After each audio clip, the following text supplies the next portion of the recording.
نبی کریم صلی اللہ علیہ وسلم اکثر نمازوں کے بعد ایک دعا پڑھا کرتے تھے، اللہم حاسبنی حسابا یسیرا، اس کا مطلب ہے کہ اے اللہ میرے حساب کو آسان فرما دے۔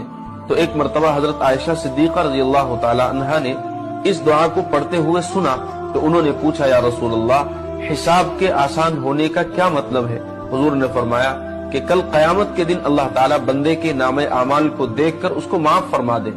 اگر کسی بندے کا حساب و کتاب اللہ تعالیٰ لینے لگ جائیں گے تو وہ شخص مشکل میں پھنس جائے گا۔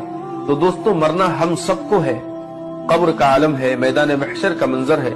اگر ہم یہ چاہتے ہیں کہ اللہ تعالیٰ ہمارے ساتھ بھی نرمی کا معاملہ کرے اور ہم سے بھی حساب و کتاب نہ لے کر اللہ تعالیٰ ہمیں معاف فرما دے، جنت میں داخل فرما دے، تو ہر نماز کے بعد کم از کم ایک مرتبہ یہ دعا ضرور پڑھیں، اللہم حاسبنی حسابا یسیرا۔ اور اس ویڈیو کو شیئر ضرور کر دیں تاکہ یہ ویڈیو